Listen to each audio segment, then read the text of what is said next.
This is a Fox News alert. Breaking news in the corruption trial of former Democratic presidential candidate John Edwards.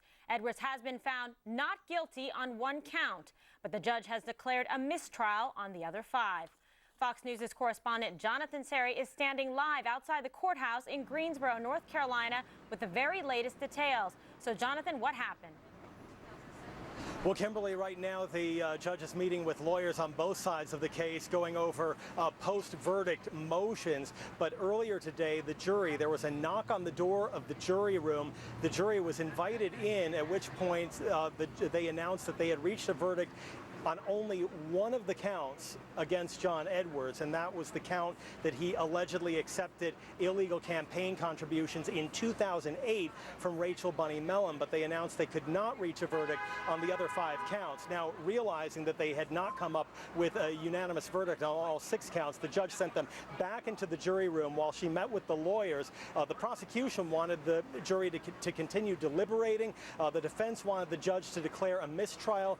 The judge instructed jurors to go back and continue their deliberations and try to come up with a unanimous verdict on the other counts. Well, about 45 minutes later, jurors sent the judge a note saying that after 9 days of deliberations, they were confident in their conclusions, saying, quote, "We do not believe a different verdict will be reached." And so the judge declared a mistrial on the other 5 counts. The judge spoke to the jury briefly before dismissing jurors, saying, quote, "I know you're probably frustrated, but you've worked hard, you've done your jobs, and you can hold your head up."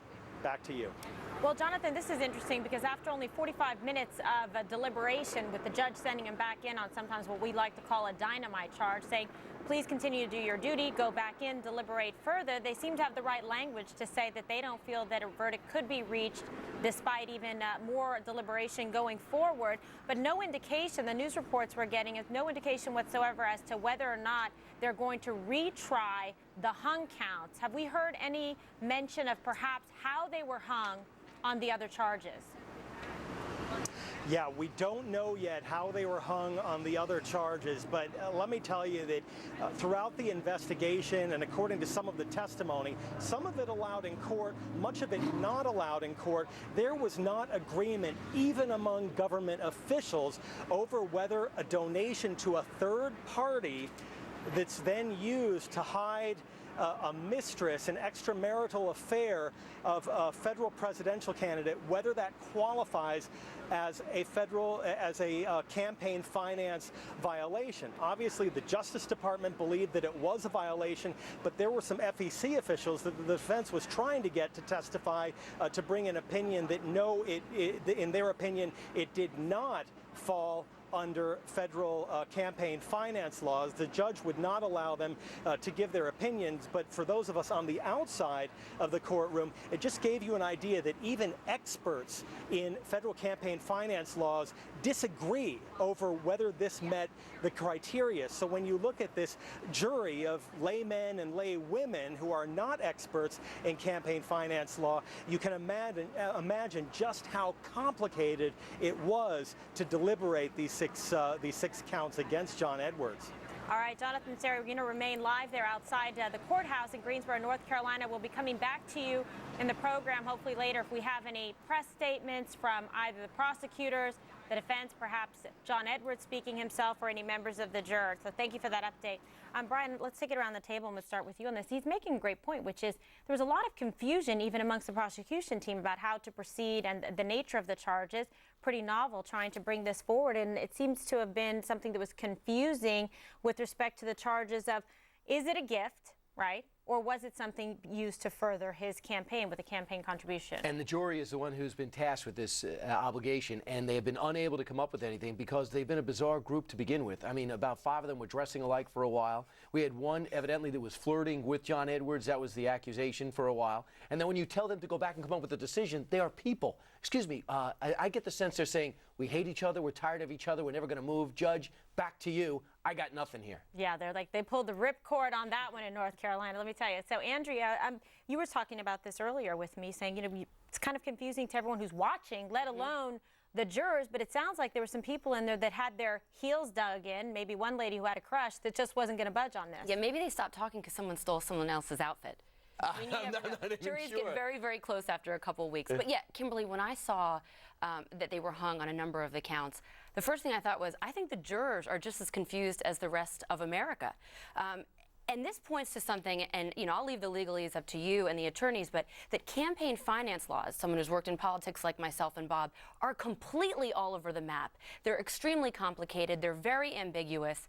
I think we need to re-examine them, and I think it was Megyn Kelly who aptly pointed out, if we're going to convict a politician for things that they did in their personal lives based on the minutiae of these laws, the courts are going to be pretty clogged up.